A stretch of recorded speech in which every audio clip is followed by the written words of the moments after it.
Today we're out here with the AK. This is the 1967 Wasser 1063 from Romania. An American-made steel case 7.62 by 39 from AAC, which is a division of Palmetto State Armory. Let's see how it does.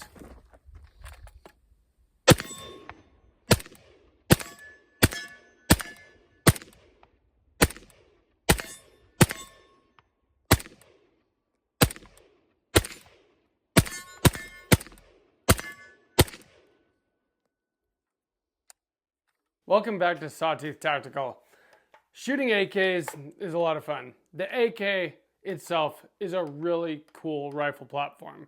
But a couple of years ago, Joe Biden put a ban on the import of Russian ammo like this Tula 7.62 by 39 steel case right here. And one of the great things about AKs traditionally has always been you can usually get the rifles cheap and you can get the ammo really cheap. And so it was a platform that you could just go out and run the hell out of it without it costing you too much money. Well, times have changed, unfortunately. AKs themselves are not cheap anymore, and the ammo has become harder and harder to find and more expensive. Enter AAC, which is a branch of Palmetto State Armory. It's their ammo branch, and their Soviet Arms 7.62 by 39. Palmetto State Armory makes a lot of AKs. They have a whole branch of their company dedicated to making AKs. They just came out with cranks recently. In fact, even a 300 blackout crank just like 2 weeks ago. And yeah, they just make a lot of AKs. They've been making a lot of AKs for a long time. Both AK-47s, AKMs that take 7.62 by 39, AK-74s, AK-100 series. They make a ton of AKs. Well, when Joe Biden did put that ban on the import of future imports of Russian ammo, well, that's a problem. It's a problem for AK lovers like myself, but it's also a problem if you're a manufacturer of AKs because people got to be able to shoot the guns that they buy or else you're not going to sell very many of those guns, right?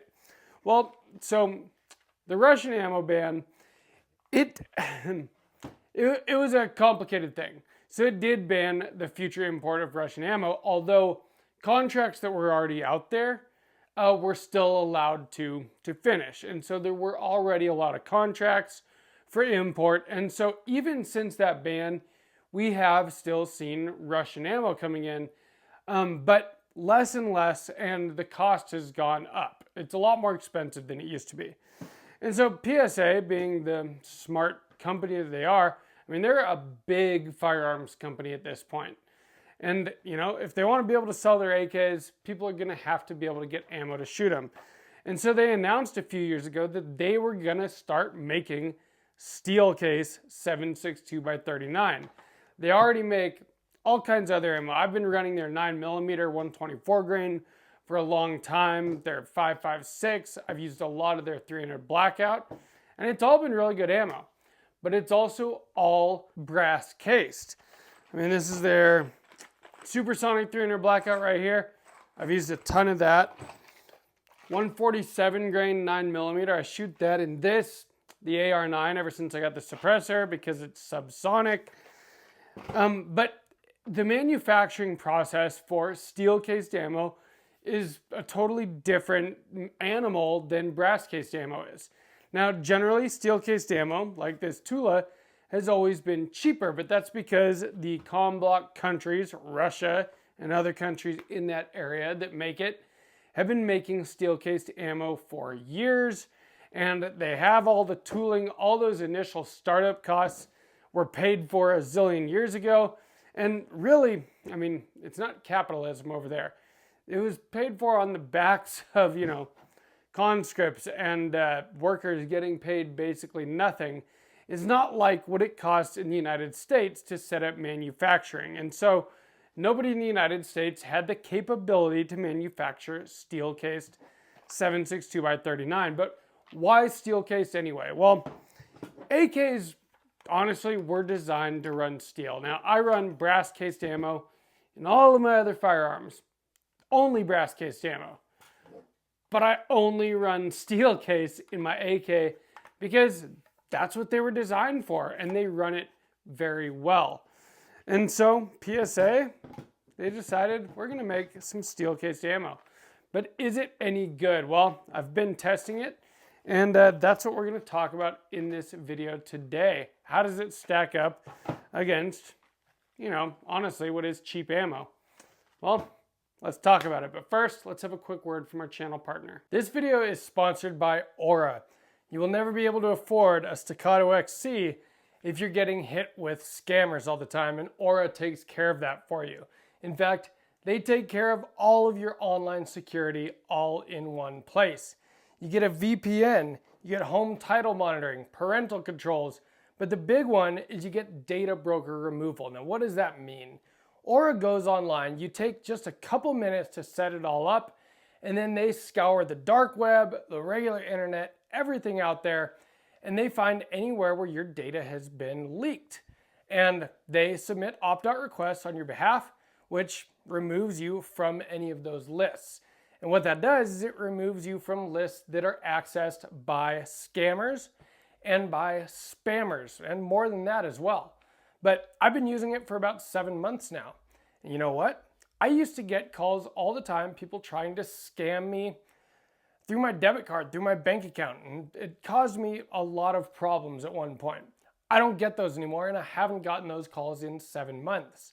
I also don't get spam calls anymore. I don't get spam emails anymore.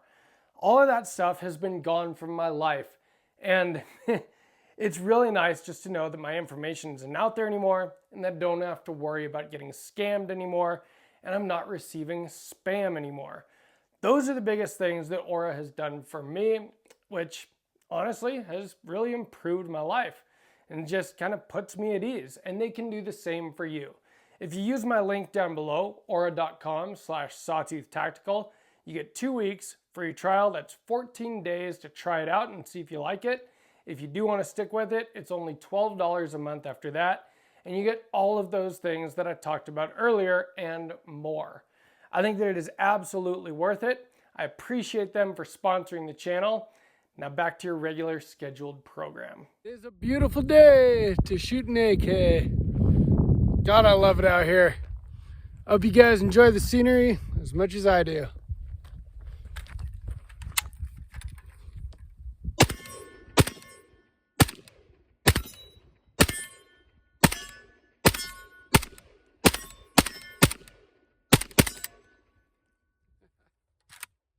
So the first big difference is this in the packaging. So not only Tula, but all the other like Russian steel cased ammo, it's all pretty much packaged the same way in these little 20-round boxes. And when you open them, there's just paper and the ammo is just stacked in there. Very, very simple and, cost-effective packaging. Well, AAC, of course, not doing that. This is the same amount of ammo as this little box is. And you can see right there, that just proved a really good point. This packaging kind of sucks. I get a lot of it, I've always ordered a lot of it through the mail because my local gun store, while I try to buy most of my ammo there, they haven't had steel case AK ammo for the last couple of years, hardly ever. Well, usually when the packages come, these packages fall apart. So AAC, they have it packaged much nicer. This is 20 rounds of their ammo. And if you look at it, we're going to compare really quick. Tula, AAC. Very, very similar looking ammo. In fact, the sheen on the case is very similar. It feels very similar.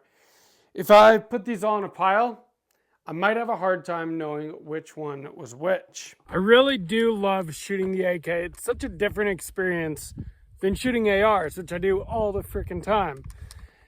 And so any excuse I have to shoot an AK is a good one. And, with the ban on Russian ammo, well, it's made AK ammo harder to find and more expensive. So PSA, AAC coming out with this steel case 7.62x39 is pretty sweet.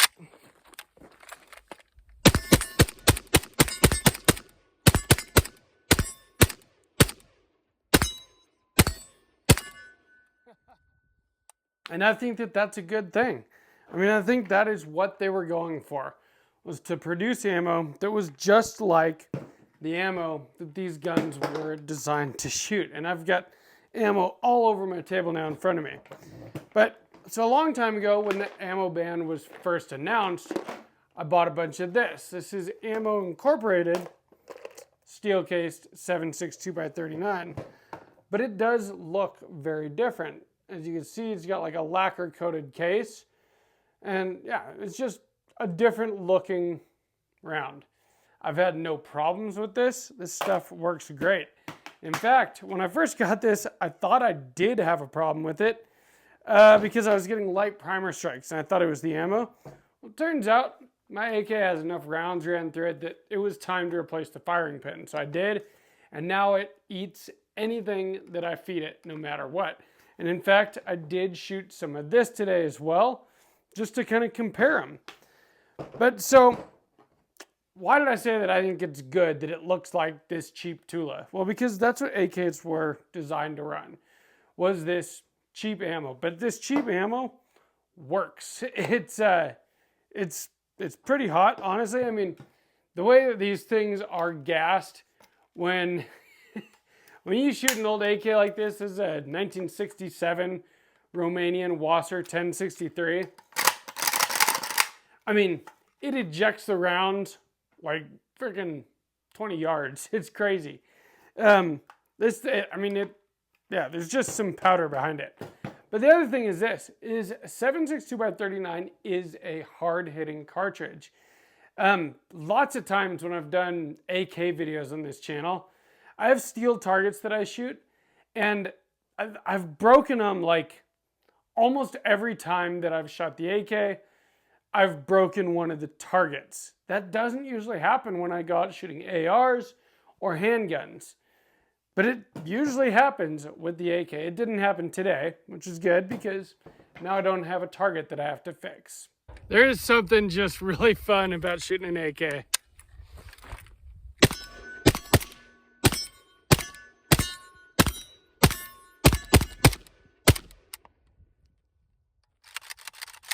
The biggest thing to me when it comes to AK ammo is it going to be reliable?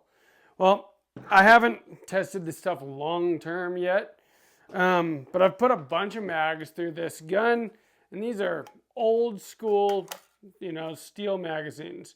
And I've got a bunch of them. A bunch of them up here. I've just got a bunch of these old school steel magazines. And some of them have stronger springs than others. But you know what? They run, and they run well. And this gun runs well. And this gun is reliable ever since I fixed that firing pin. Well, so far, the AAC ammo has been 100% reliable. I've not had an issue with a single round yet, and I've shot a fair bit of it at this point. Not 1,000 rounds yet, anything like that, but at least 100, which I know is not like long-term testing by any means.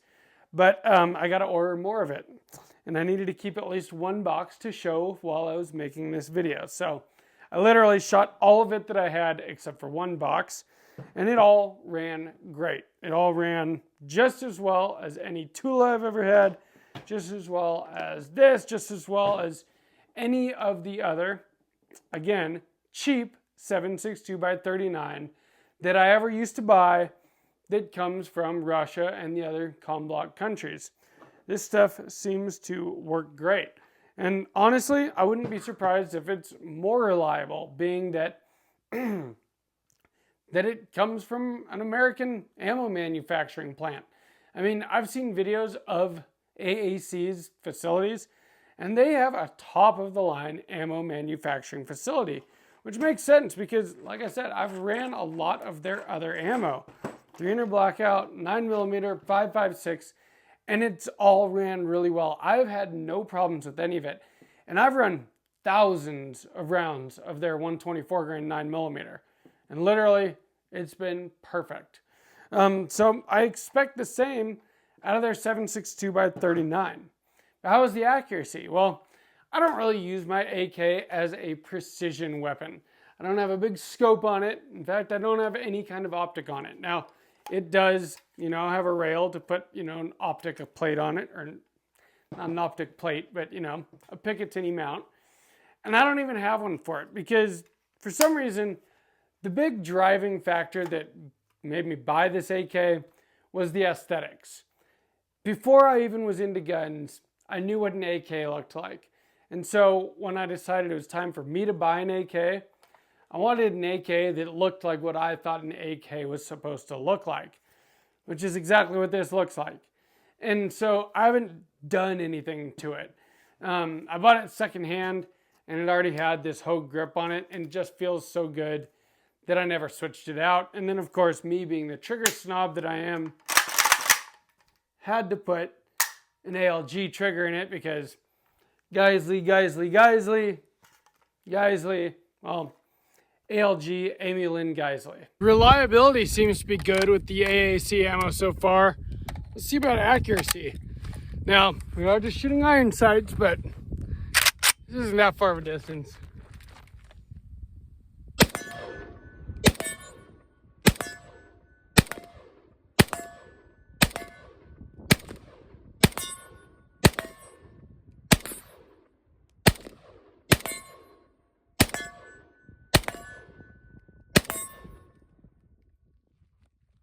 This old wasser just puts a smile on my face.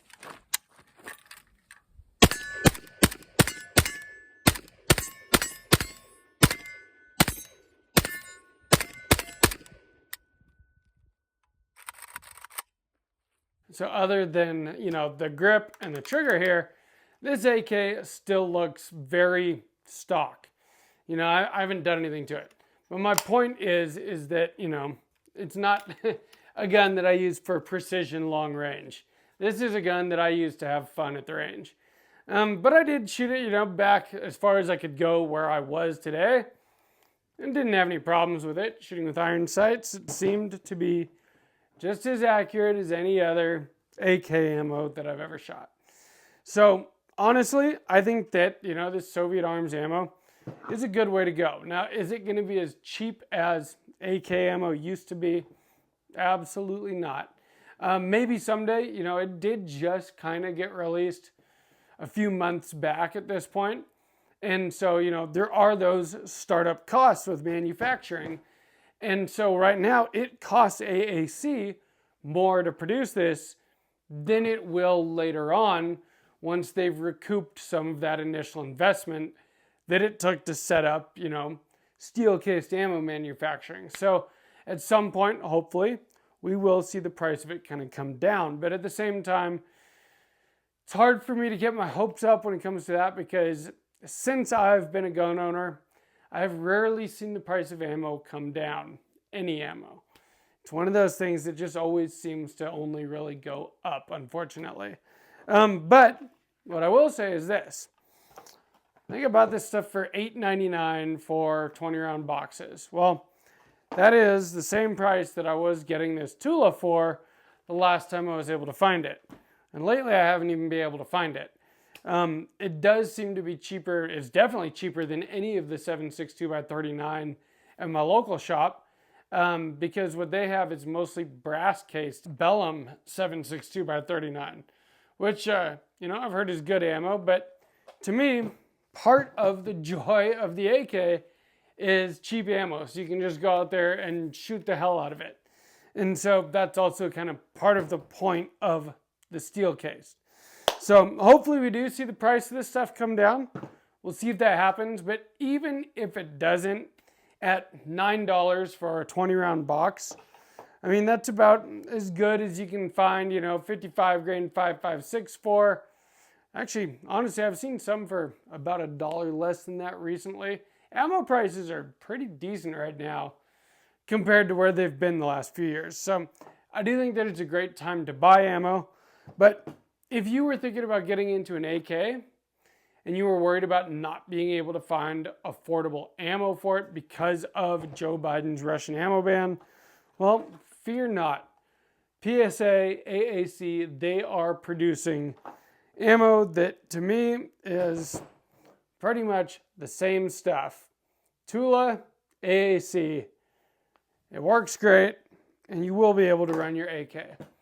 So go out and buy yourself an AK, buy yourself some Soviet Arms 7.62x39, and have fun. AKs are a great time. Now, obviously, I'm an AR guy. I love ARs. I've got 1, 2, 3, 4, 5, 6 of them behind me. ARs are a lot of fun. They're super modular. They are precise. There's a lot of great things about ARs. Really easy to put optics, lights, suppressors, things like that on them. They're like Legos for adults. But there is just something about an AK that just has, they're just sexy. They're cool, and every gun owner should own an AK. But again, you got to be able to shoot it. And well, now you can again. If you enjoyed this video, please give me a like. Make sure you subscribe to Sawtooth Tactical. Let me know down in the comments if you have shot any of AAC's 7.62x39 and what you think of it so far. Because so far, I think it's pretty good. From Sawtooth Tactical, stay strapped or get clapped.